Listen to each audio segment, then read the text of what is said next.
Building an American Empire, 1865 to 1913. These are the core objectives for the chapter. Please make sure that you review these as you're reading the chapter so you get all the major points in the chapter. In 1890, the United States begins an age of what we call imperialism. This is the time when America begins to look outside of its own borders for conquering new lands. When we look at the term imperialism, there are actually really two definitions you can look at. Direct imperialism, which is the one we're probably the most familiar with. This is when you physically go in and take over other countries or other lands and annex them to your country, take control of them, and they become part of your country. The U.S. actually has very little direct imperialism during this time period. But the other definition is indirect imperialism. This one is a little harder to identify sometimes. Indirect imperialism is controlling other countries through influence. That influence may be military, it may be monetary. Often it's a combination of both military and monetary. This time you don't actually take over the country. That country remains technically independent, but they become very reliant upon the other country, this time that what we'll be discussing, the United States, for economic power, maybe to be protected militarily. And we use the indirect imperialism primarily in Central and South America. When we look at the 1890s, and the beginnings of imperialism in America, there are some very specific reasons really that we embark on something that for the first 100 years of our nation we condemned in European countries. Remember, the United States was actually a product of imperialism, the British imperialism, which had caused the creation of the colonies, and we have fought against that imperialism to gain our independence. So what really begins to change around 1890 to force us to become part of something we had condemned for so long? One of them is the economy. The economy is overproducing. In the previous chapters, we've discussed the rapid industrialization of the United States, and that has some good ramifications, obviously, but also it can have some backlash. If you produce more than you can sell, or more than your home economy can absorb, then you have overproduction. And so one of the things we look at is if we go out and conquer other lands and have colonies, then they will be forced to buy American goods. And so there are economic reasons for imperialism. Another reason is the closing of the frontier, which we discussed in chapter 17, if you remember. We had always looked at the frontier really as our safety valve for expansion, when we were looking to grow as a nation, when we felt that we were getting too closed in on the east. But in 1890, the census declared that the frontier was closed, that there was no more wild, unoccupied territories. And so we began looking outside for that expansion and that adventure and that safety valve. A third reason is that the United States, because of our economic endeavors, now we believe that we're a great power. We have one of the largest economies in the world. We produce more than most of the European nations, and so we want to be recognized as a great power. At this time, all of the great powers of Europe had empires. They had colonies that they controlled, so it's kind of like they're doing it, so we should be doing it also. Another reason, which is actually could fall down into this other category of justification, is something we call the manifest destiny of the white man's burden. If you recall, in History 1301, we talked about manifest destiny, and this was the idea that the United States believed it was our destiny from God that we should control all of the lands from the Atlantic to the Pacific. Well, of course, we had achieved that after the Mexican-American War, when we had gained control of all of those lands.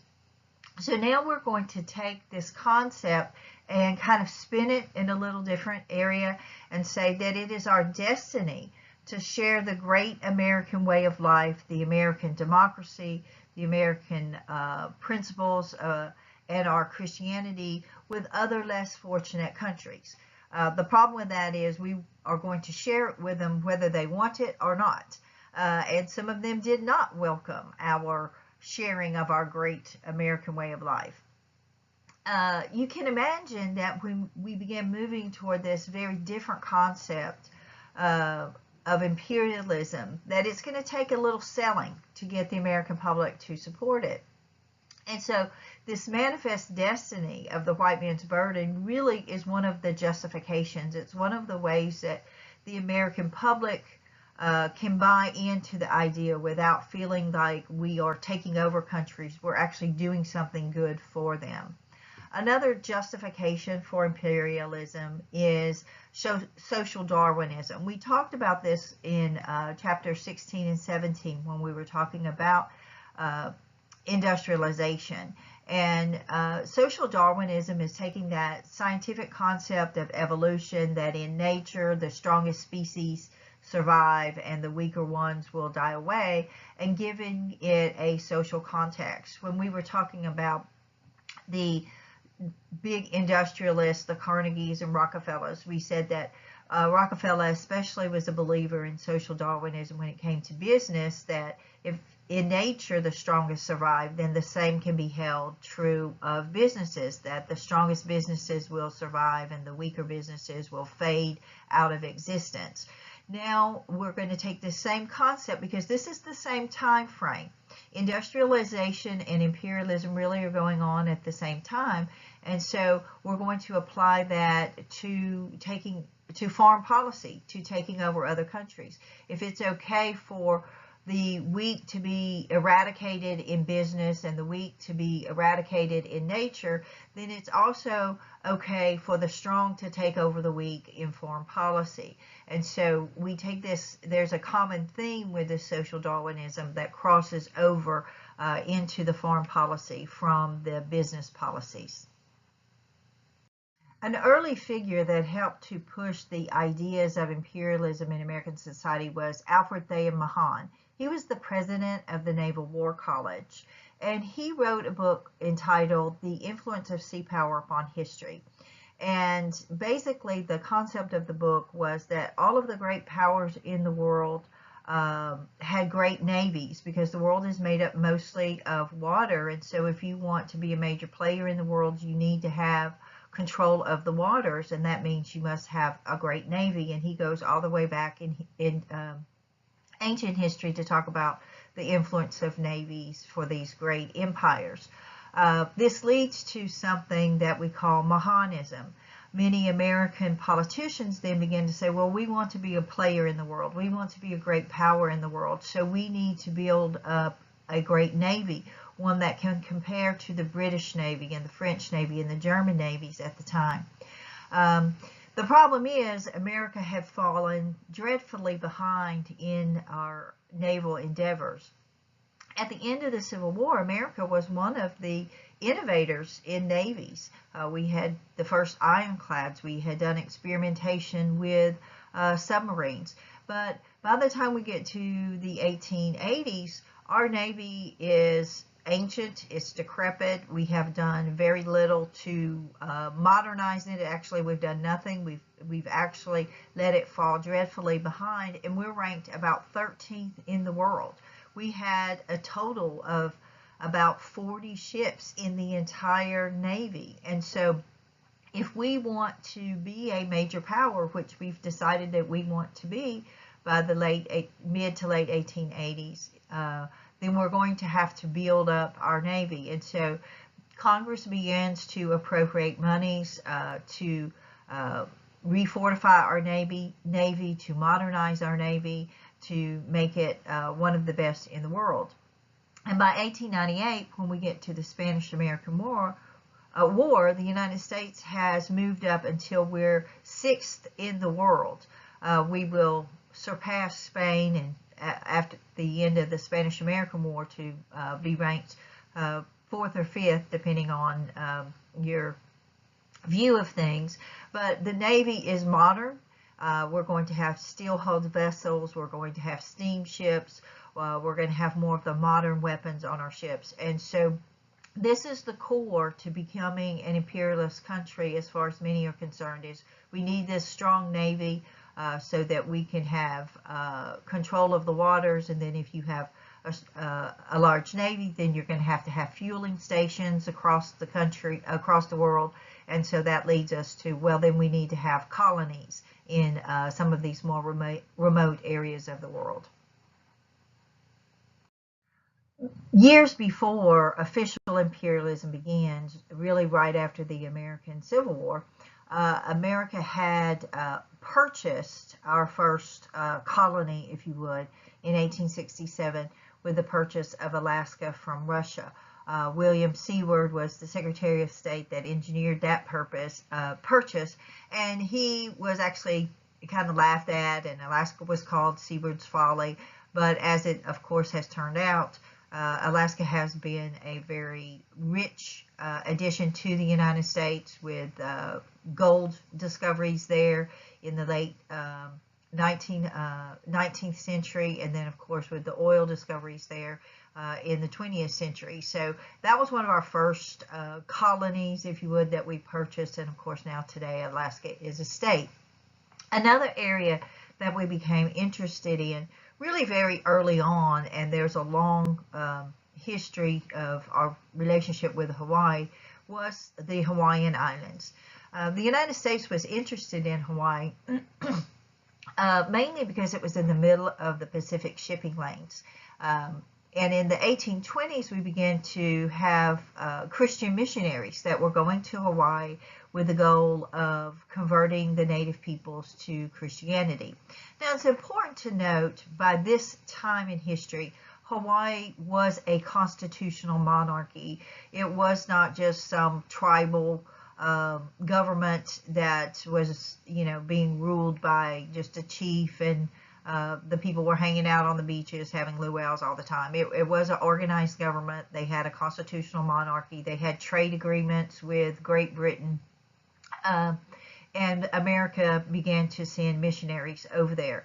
And as we became more and more interested in Hawaii, when we got there, we saw the economic opportunities in Hawaii of the first the pineapple production and sugar production. Sugar was very important for the United States because we have limited areas in the actual United States where we can grow sugar, and we had to import most of our sugar from Cuba. So if we could establish a relationship with Hawaii to produce sugar and import sugar from there, then that would give us a little more leverage with Cuba, which at this time was still controlled by Spain.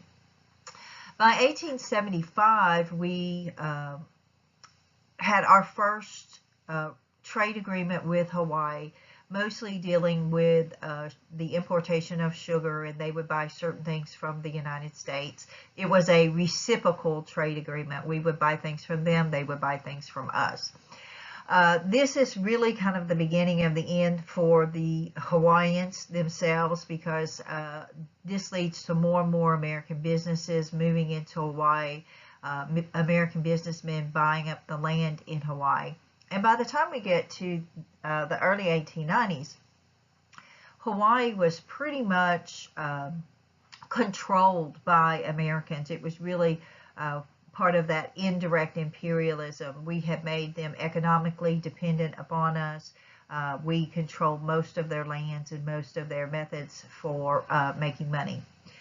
In 1891, Hawaii got a new queen. The king died, her father, and Queen Liliuokalani took over the throne. And Queen Liliuokalani had long been a criticizer of American influence in her country. She could see what was happening, and she could see that the American businessmen were controlling Hawaii. So she dissolved the Hawaiian Parliament and established herself as an absolute monarch. She did this because the Hawaiian Parliament was really controlled by American business interests. this, of course, frightened American businessmen there, because they believed that, of course, that now she could completely kick them out of the country. She could revoke their trade agreements, and so they are horrified at this prospect. Many of the Hawaiian people supported her and her actions, but the American business interests really engineered a revolution against Queen Liliuokalani. It was organized and paid for by American business interests and those Hawaiians who had close ties to those American business interests. It was also supported by the American ambassador to Hawaii, Ambassador Stevens, who basically used his power to threaten the Queen. He told her that American battleships that were stationed at Pearl Harbor, which had been given to the United States in an earlier trade agreement, that those American battleships would be used to force her to abdicate her throne if she did not abdicate peacefully. Well, Queen Lily knew that there was no way that she could defend her country against these great American battleships, so she agreed to abdicate her throne. It is important to note that Ambassador Stevens did not have approval from the American government for the actions that he took. He did this completely on his own. President Cleveland did not approve of these actions, nor did the U.S. Senate. There was a treaty that was quickly drawn up by these American business interests that had engineered the revolution, asking the United States to annex Hawaii to it. The treaty went before the U.S. Senate, but the Senate was very split over this. There were still many anti-imperialists in the Senate, and eventually President Cleveland withdrew the treaty from the Senate when he got more information about how the revolution had actually unfolded, and he realized that most of the Hawaiian people did not desire to become part of the United States, so he withdrew the treaty from the Senate. So for the next 5 years, Hawaii was independent. It was still very much controlled by the big American business interests there, like the Dole family. In 1898, the treaty was put back before the U.S. Senate. By 1898, we have a very pro-imperialist president, President William McKinley, and so the treaty is put back before the U.S. Senate, and this time the Senate will ratify the treaty, even though there were many petitions written by the Hawaiian people asking the U.S. not to annex them. So that's how Hawaii became part of the United States. It really started out with indirect imperialism that eventually unfolded into direct imperialism, where we took over the area. Hawaii will remain a colony of the United States until 1950, when eventually, of course, in 1950, it is made the 50th state of the United States. Another area in the Pacific that we were very interested in was the island of Pago Pago. Pago Pago is in the South Pacific. It is actually about, today, if you were measuring it, it takes about an 8-hour plane ride from Hawaii to Samoa, so it's a pretty far area from the United States.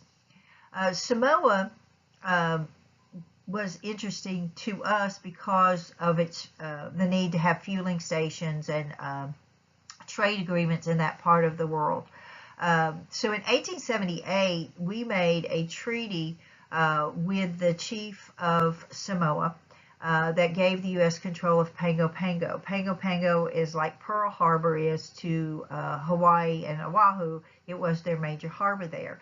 And we made this trade agreement because we were afraid of the British and the German influences in Samoa. They were also very interested there. And so it was kind of like, we need to get our foot in the door before they do.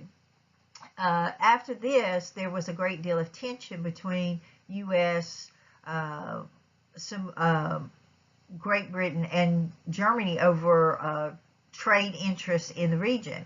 There were 2 Berlin conferences held to discuss who should control Samoa among these 3 countries. The Samoan people were never invited to these Berlin conferences. But finally, in the last of these Berlin conferences, around 1890, it was decided that Samoa would be divided. Half of Samoa would be given to the United States. The other half would be given to Germany. And Great Britain gave up their claims to Samoa in exchange for gaining sole interest in the Gilbert and Solomon Islands, which were a small island chain not too far from the Samoan Islands. Once again, like I said, the people of the Gilbert and Solomon Islands and the Samoan people were not included in these deliberations. But that's how the United States came to control Samoa. So we still have Samoa. That American Samoa is still a province of the United States. It is still a colony of the United States. Of course, after World War I, all of Germany's colonies were taken from them, and so the other half of Samoa is now British Samoa. But the U.S. does still have interest there. It is still a colony of the United States. This map just gives you a snapshot of imperialism across the world during this time period, and you can look at the different color codings and see all of the countries that controlled other countries, and you can see that many of the areas that the United States is interested in for direct imperialism are actually in the Pacific Island areas. In 1898, the United States is going to become involved in what we call the Spanish-American War, the war with Spain. The way this war started was really an offshoot of the Cuban Revolution.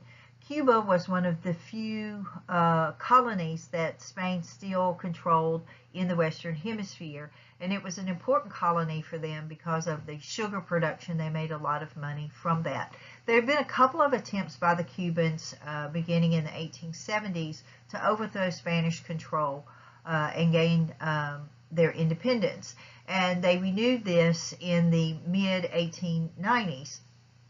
The U.S. had, by the 1890s, a lot of business influence in Cuba, once again tied to sugar and the business of growing and importing sugar. The United States, in the beginning, stayed out of the revolution. That was pretty much our kind of hands-off policy at the time. But we became very disturbed at the very high-handed and brutal methods that the Spanish were using to put down the revolution and subdue the Cubans. And so, because we have a lot of interest there, we're getting a lot of news reports about what is going on in Cuba.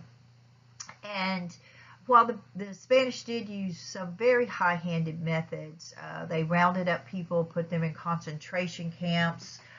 There were massive executions of individuals who would not, give them information about the rebels. It was a very brutal way to deal with the Cuban Revolution.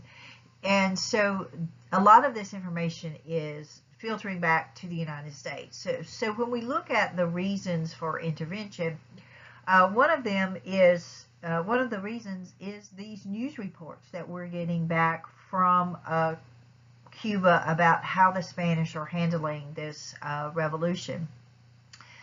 Sometimes we look at the news reporting at this time as what we call yellow journalism. The idea with the term yellow journalism is that it's kind of tainted, it's very slanted.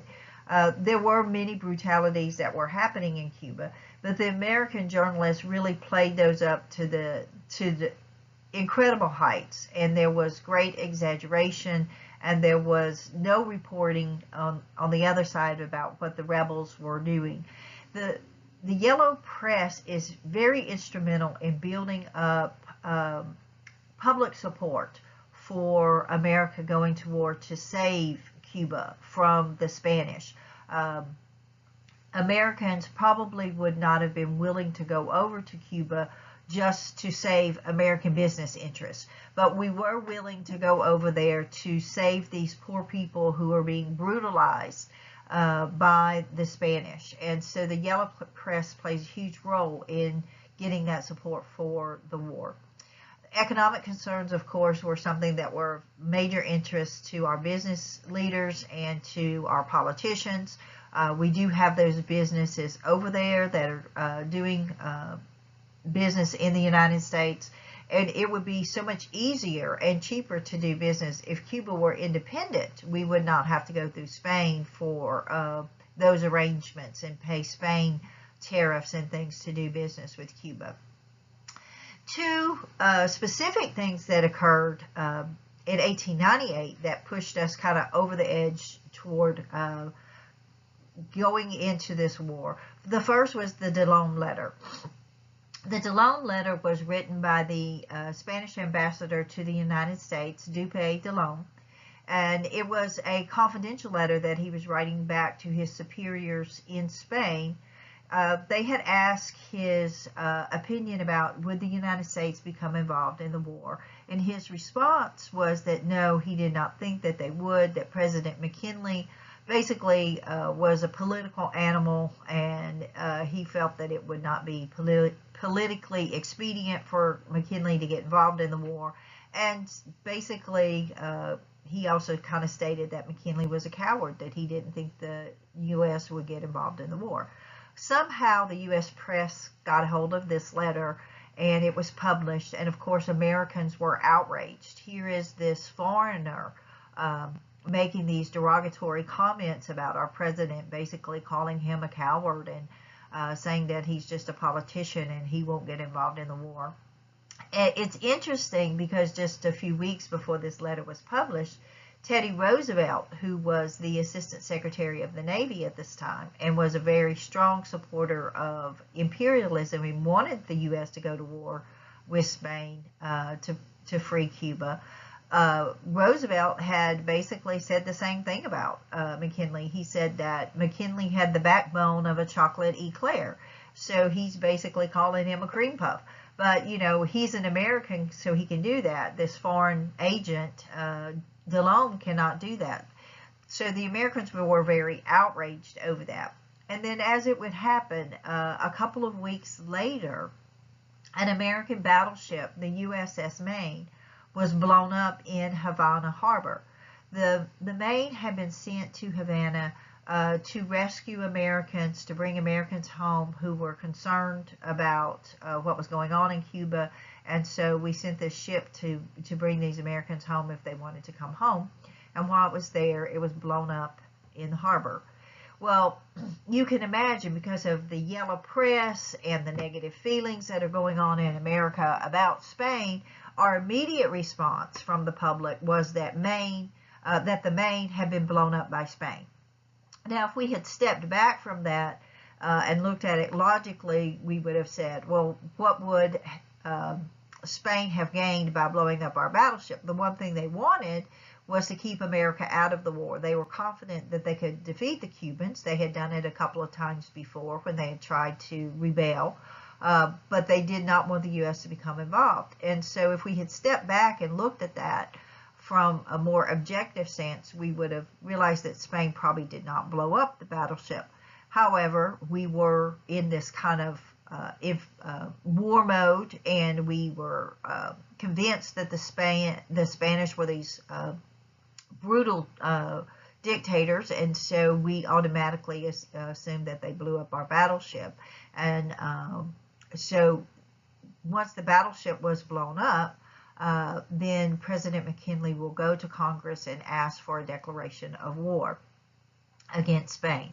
Of course, today, after 100 plus years, we have discovered that the thing that blew up the Maine was an internal problem, that one of the internal engines, which at this time all of that was very new, these internal combustion engines, and one of the engines had blown up.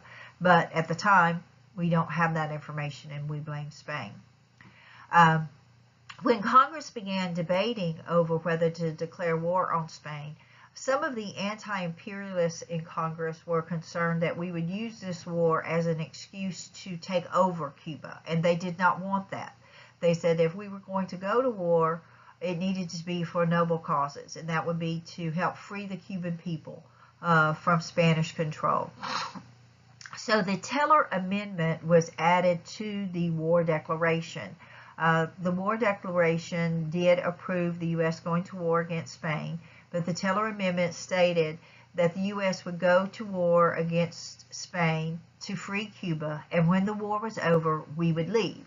And so now the anti-imperialists can vote for this war declaration in good conscience that we're going to war for a noble cause, and we're not going to do it to enrich our country. Soon after the war declaration was passed, the American Navy will attack Spanish possessions in the Philippines. Now, this is interesting because the Philippines, of course, is halfway around the world in the Pacific. But Teddy Roosevelt, remember, as there was the Assistant Secretary of the Navy, and he had been hoping and planning for the eventual American entry into this war. And so he had sent the Navy to the Pacific with the idea that if we did, and when we did declare war on Spain, that we would attack the Spanish possessions in the Philippines. The excuse for this was that it would take out the Spanish fleet there, so it could not become a hindrance to us in the Caribbean, where Cuba is. Of course, an underlying reason for this would be that it would also give us an opportunity to take over the Philippines when the war was over. So as soon as the war declaration was passed, Teddy Roosevelt ordered Admiral Dewey to attack the Spanish possessions in the Philippines, and we will lead our Navy into Manila Bay, which was the capital of Spain in the Philippines. The Americans are met with great anticipation and support by the Filipino people. Many of the Filipinos had been hoping and trying to gain their independence from Spain also. And the leader of the Filipinos was Emilio Aguinaldo. And he initially will be a supporter of the United States. And once our Navy defeats the Spanish Navy in Manila Bay, working with Aguinaldo and his people, we are able to completely take over the Philippines. We're going to put that on hold now until after the war is over, because the war in the Philippines is now over. The Spanish have been defeated there. Meanwhile, on the other side of the world, we are preparing for our war with Cuba, which is in Cuba, which is the reason we are supposed to be going to war. We're very unprepared for this war. Our major Navy really was the only shining star in our military at the time. Our Army was almost non-existent. We had only about 30,000 men in the Army at this time, while the Spanish had about 200,000 soldiers in Cuba. So the odds are not going to be very good there. We have not fought a major war since the American Civil War. And so we have traditionally in American history at this time, we would keep a small standing army. We did not keep large standing armies, so the army is very small. Some of our generals have not fought or pretty much left their offices almost since the American Civil War, and so we have very poor leadership really at the time. The American general who's going to be placed in charge of land forces in Cuba is General William Shafter, and he has been so sedentary over the last 25 years or so that he's gotten so large that he can't even ride a horse. They had to rig up this contraption to carry him around on a litter when he went around to make his rounds with the military. But Shafter is a good strategy guy. He is a good tactician. And so what Shafter did was he planned this major engagement of taking over Santiago Harbor, which is the major Spanish harbor in Cuba. When the Cuban Revolution had broken out and Cuba had sent this massive, Spain had sent this massive army to Cuba of 200,000. They had also sent this large navy there.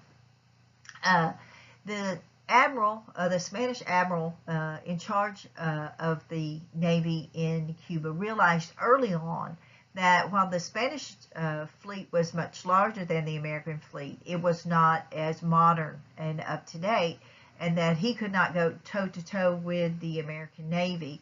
So he will place the entire Spanish fleet in harbor at Santiago.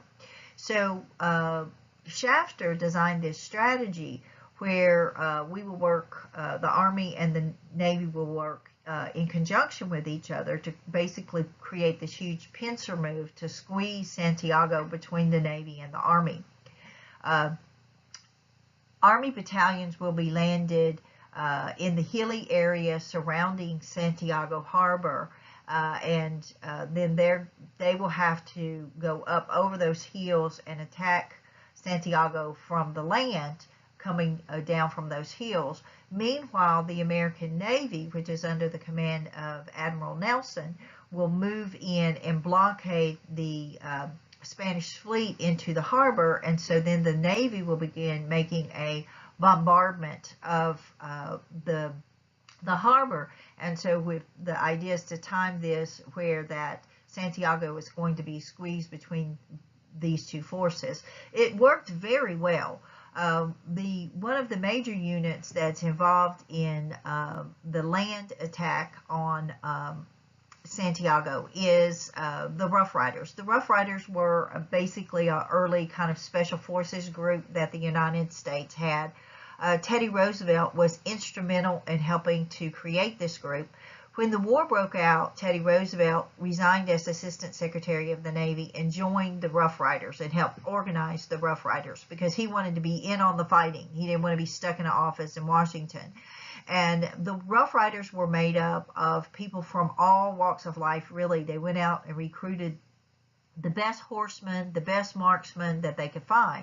And this brought, people, cowboys from out west. They brought in some people that, had little shaky run-ins with the law, might even consider them outlaws, up to people like Teddy Roosevelt, who were from very wealthy elite families that had played polo, and so they were very good horsemen and were good hunters. And so you have this huge, very diverse group of people. The Rough Riders are responsible for one of the most famous battles of the Spanish-American War, the charge up San Juan Hill. And probably this is one of the most famous battles is because Teddy Roosevelt was involved in it. And when the war is over, since he's a politician, he made sure everybody knew he was involved in it. The American Army was very successful in their charge up San Juan Hill. The Rough Riders were aided by two black regiments, which at this time we were pretty much calling the Buffalo Soldiers. Those were those African-American groups that had been sent out west to fight the Indians. They're brought in to aid in the war in Cuba because they have a little more battle experience than some of the other groups. And at the same time, then the Navy will launch their attack on Santiago Harbor. With the defeat of the Spanish at Santiago, the Spanish are ready really to ask for an armistice. But before the U.S. will accept their armistice, we want to make sure that the Spanish are completely defeated in the Caribbean. So we're going to also then send a naval contingent to Puerto Rico to take over Puerto Rico. And once that's taken care of, then we will accept the Spanish request for an armistice. This map shows you some of the key movements of the naval forces and the Army forces in the battles of Cuba in the Spanish-American War and how the Spanish fleet was captured there at Santiago Harbor.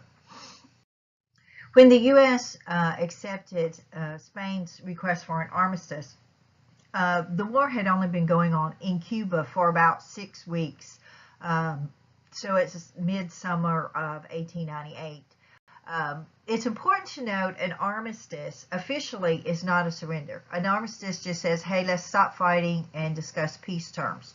The U.S. will basically treat Spain's request for an armistice as an acknowledgement that they have been defeated. And Spain will pretty much be treated as a defeated nation in the Treaty of Paris 1898, which ends the Spanish-American War. Under the terms of the Treaty of Paris 1898, Cuba gained its independence. So Cuba will be a free and independent country. The United States will gain Puerto Rico and Guam. So Spain had controlled Puerto Rico and Guam before the Spanish-American War broke out. Guam is in the Pacific. Puerto Rico, of course, is in the Caribbean. And we will gain control of those two areas.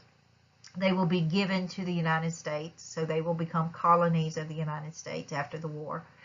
Spain will also have to give the Philippines to the United States. And this is going to cause some controversy in the United States, and it's actually going to cause a delay in the treaty being ratified, because there's some in the United States that don't think that we should take control of the Philippines. The Treaty of Paris 1898 that ended the Spanish-American War is one of the most hotly debated treaties in American history until we get to World War I. And it really centers very much around this taking over of the Philippines. Many of the anti-imperialists believe that taking the Philippines is a violation of the Teller Amendment. While it may not be a violation of the literal terms of the Teller Amendment, but it is a violation of the ideals of the Teller Amendment, which said that we were going to war to free Cuba from Spain and we would leave. Well, we are technically giving Cuba its independence, but we're taking over the Philippines. Complicating this is also that most of the Filipinos did not want to become part of the United States. They feel like they've kind of been tricked. They supported us because they thought they were going to gain their independence, and now they feel like they've just traded one master for another master. And so there are some individuals who kind of group together in what we call the Anti-Imperialist League to try to prevent the treaty from being ratified. And there's some pretty prominent people involved in this. William Jennings Bryan, who had been a Secretary of State, Samuel Clemens, also known as Mark Twain, Andrew Carnegie. All of these people are anti-imperialists. Eventually, though, the imperialists will win the day, and the Treaty of Paris 1898 will be annexed, and the United States will take over Puerto Rico, Guam, and the Philippines. When we look at the Spanish-American War, we have to look at the consequences of the war. As I said, it was a very short war. It lasted for 6 weeks, but it has huge ramifications for us in the long run. At the conclusion of this war, Spain is defeated, and Spain will lose the rest of what had been its great colonial empire in the Western Hemisphere. This leaves the United States as the dominant power in the Western Hemisphere. We have been leading up to this for a number of years, but really now there is no doubt. We are the dominant power in the Western Hemisphere. We'll begin to exercise that power more and more in the 20th century. The United States is also now an international power. We have colonies in the Pacific. We have colonies now in the Caribbean. We have to be recognized as an international power. And even though after the Spanish-American War, we will go back to what we call our isolationist policy, at least we try to go back to this isolationist policy saying, let Europe take care of its own problems, let the rest of the world take care of its own problems, we only want to do business with you. You can't really ever go back to being isolationist if you have colonies. For example, once we gained control of the Philippines, we had to be very concerned about what's happening in China, because China is right next door to the Philippines. So you have to become an international power, even though we may not have wanted to be an international power after the Spanish-American War. our national pride grew. As with any victory, now we feel like we have finally achieved that goal. We are one of the great powers. We defeated one of the great powers. Spain was considered one of the 5 great powers of Europe, and we have defeated Spain. So we feel like now we are one of those 5 great powers, and our national pride really grows with this. One of the biggest things we see as a consequence, too, of this Spanish-American War is that it is a turning point in American foreign policy. As I was saying, you can never go back to being isolationist once you have colonies across the world. Another thing that we see is this is the first time in American history that we've ever become involved in a war that truly was not our business. We, of course, have been involved in wars in American history up before this point. Of course, we had the American Revolution, the War of 1812, which is sometimes considered to be the second American Revolution, kind of solidifying that we are independent from Great Britain. We had the Mexican-American War, which really was a war of aggression on our part because we wanted land that belonged to Mexico. And then, of course, we had the American Civil War, which was an internal conflict that had to be fought to decide what kind of country we were going to be, a free country or a country that embraced slavery. But we had never gotten involved in something that totally had nothing to do with us. The Cuban Revolution had to do with the Cuban people trying to overthrow Spanish control. This is the first time we get involved in something like this, and it kind of sets up that precedent for us that we begin to see ourselves as the one that needs to be the savior of the world, that we're the ones that are going to have to go in and fix things. A few years down the road, less than 20 down the road, we're going to do the same thing in World War I. So this is the beginning of a new type of foreign policy for the United States. This was a political cartoon that the Anti-Imperialist League put out soon after the Spanish-American War, and it really kind of shows the idea that the United States is interested in, taking over different lands in the world. After the Treaty of Paris 1898 was ratified, the United States then did have to deal with these new territories that have come under our control. And so for the first couple of years after the war is over, the United States will leave military troops in Puerto Rico. But in 1900, the United States government is going to pass the Foraker Act dealing with Puerto Rico. The Foraker Act will establish a civilian government for Puerto Rico. So those military troops will be brought home. What we do see, though, is the Foraker Act falls short of giving Puerto Ricans American citizenship. The Foraker Act also established that there would be a tariff placed on Puerto Rican goods coming into the United States. So this is going to cause a little bit of a problem, because if we go back to the Constitution says that the U.S. Congress has the right to tax imports from foreign countries, but you cannot tax exports. Some people then argued that Puerto Rico is a province or colony of the United States, so we should not be taxing goods coming into the United States from Puerto Rico. Eventually, this leads to a court case that will eventually reach the U.S. Supreme Court called Downs versus Bidwell, where people are arguing that the tariff is unconstitutional because Puerto Rico is a colony or territory of the United States. The Supreme Court ruled in Downs versus Bidwell that the tariff was constitutional because they said, quote, that in cases dealing with territories, the Congress and President have broad authority. So basically, the Supreme Court is saying that we do not necessarily take American ideas and American constitutional rights and privileges to the native peoples in foreign countries. So this is going to cause a little bit of a dissatisfaction. Some people are saying, well, one of our reasons for taking over these areas was to spread the great American way of life, but we're not giving these people citizenship. But that was the ruling of the Supreme Court.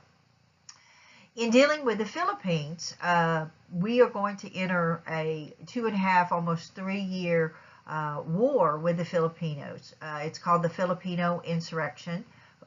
Insurrection is basically just a war.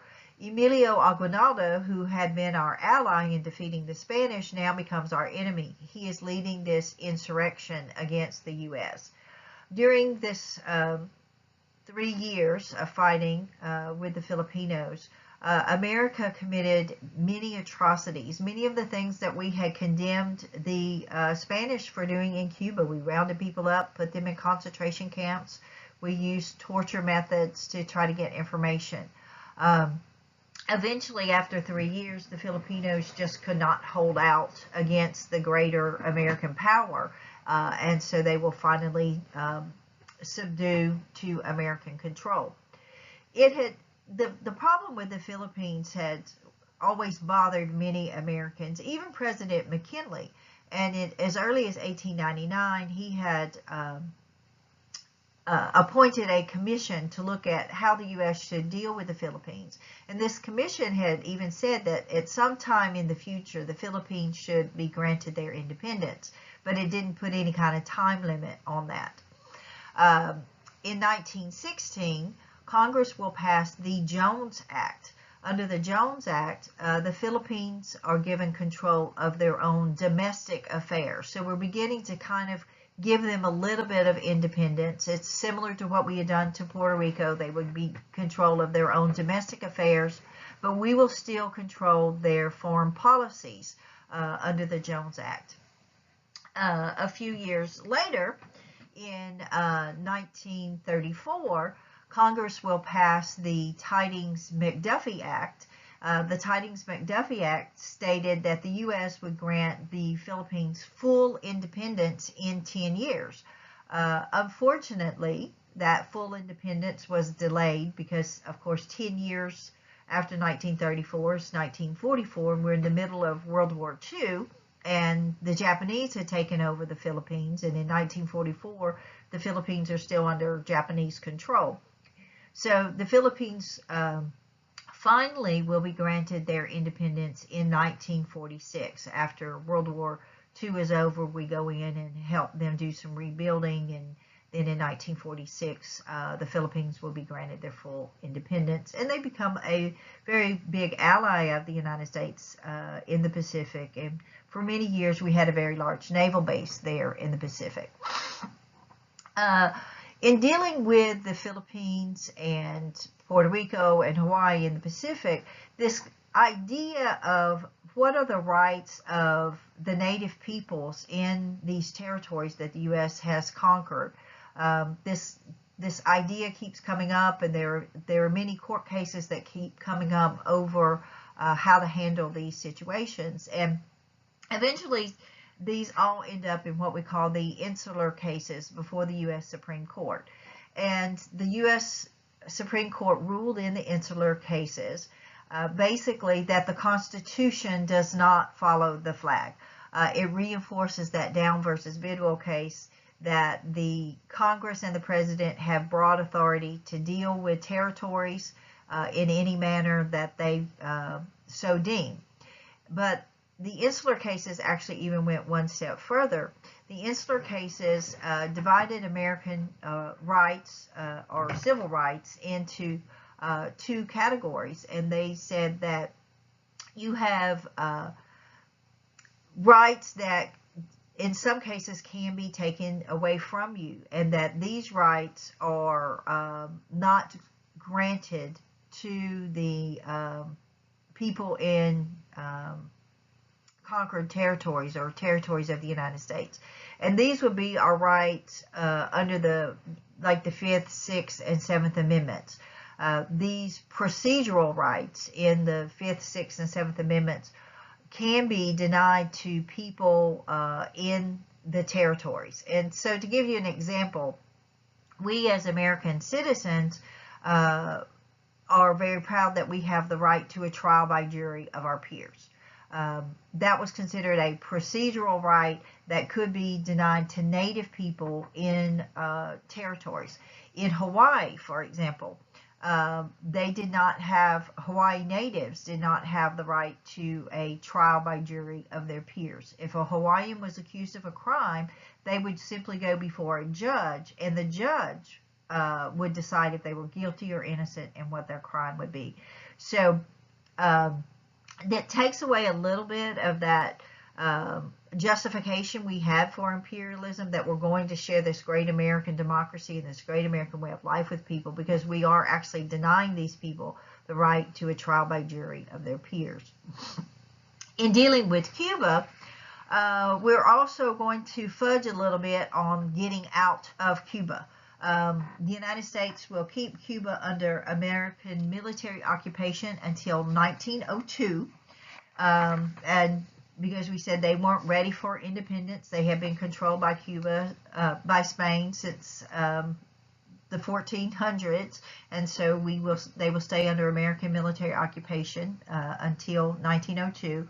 When we do finally leave in 1902, we forced the Cubans to sign the Platt Agreement. The Platt Agreement limited Cuba's treaty-making powers. Basically, Cuba could not make any treaties with countries other than the United States without American permission. The Platt Amendment also limited Cuba's right to borrow money. We do this basically because we want Cuba to only borrow money from the United States. Because if you borrow money from a country, it gives that country power and influence in your country. And so we did not want Cuba to be associated with other countries. We want to tie them financially to the United States. Also under the Platt Amendment, Cuba had to give the United States the right to build a naval station there. And that, of course, has become Guantanamo Bay. The United States built Guantanamo Bay there. We really want Guantanamo Bay because we're looking at building the Panama Canal at this time, and we want to be able to protect that canal in Central America. Of course, today we still control Guantanamo Bay. It has much different uses today, mostly housing terrorists there that have been arrested. Also, under the terms of the Platt Amendment, the U.S. can intervene in Cuba at any time to protect life, liberty, and property. Under these terms, this gives the U.S. broad latitude to intervene in Cuba. And we will intervene in Cuba on several occasions during Teddy Roosevelt's administration, a couple of times during Woodrow Wilson's administrations, all the way going up until 1934, when the Platt Amendment is finally done away with by the U.S. government. We release Cuba from the terms of the Platt Amendment during the Great Depression, during FDR's administration. So the Platt Amendment basically tied Cuba economically and politically to the United States. America will have economic dominance over Cuba. Cuba will technically always remain independent. It is never a, quote, colony of the United States, but the United States has a great deal of influence and power there. So Cuba, of course, would be an incident of American indirect imperialism, because we don't physically take over Cuba, but in all other ways we are controlling Cuba. As we were discussing earlier, America's interest in the Philippines also increased our interest in China. And we become very concerned about how other European countries are carving up China and creating what we call spheres of influence in China. China was in a very weak dynasty at this time, and it made it very easy for European countries to come in and kind of take over. The United States is concerned about this because we're afraid that perhaps one of them, like Russia or Germany, may physically take over all of China, and that would upset the balance of power in the East. So during William McKinley's administration, and then leading into the 20th century, the U.S. begins proposing this, what we call the open door policy for China, where we were trying to get European countries to accept the idea that everyone should have equal trading rights in China, that not just certain countries could only trade in Manchuria, like Russia, that everyone could trade in Manchuria, and that we also wanted to get these European countries to pledge to uphold the integrity of China, pledging that they would not try to physically take over China. When we first began proposing this in 1899, John Hay, who was McKinley's Secretary of State, did not get much response from those European countries. They were not interested in that. But then in 1900, there is a revolution in China. It's called the Boxer Rebellion. This group of Chinese nationalists are going to rise up to overthrow foreign influence in their country. And they had tacit approval from the Empress of China at this time. She doesn't openly support them because she's kind of playing the game with the Europeans, but she's also would really like to see the Boxers kick some of these European countries out of the area. And because of this, the Boxers actually really began to have some military success. The United States will participate with European countries in creating a multinational military force to go into China to put down the Boxer Rebellion. And American military forces played a major role in putting down this Boxer Rebellion. After the Boxer Rebellion, the United States will put forth to these European countries what we call the second open door note, where we will then finally get the European countries to pledge to uphold the integrity of China, promising that they will not try to take over China, and also pledging that there will be open trade agreements that will allow everyone to trade in China. So we are becoming more and more interested in the East. This really is the beginnings of America's deep relationship with China that will last all the way up until the Communist Revolution in China, when China will fall under communism in 1949.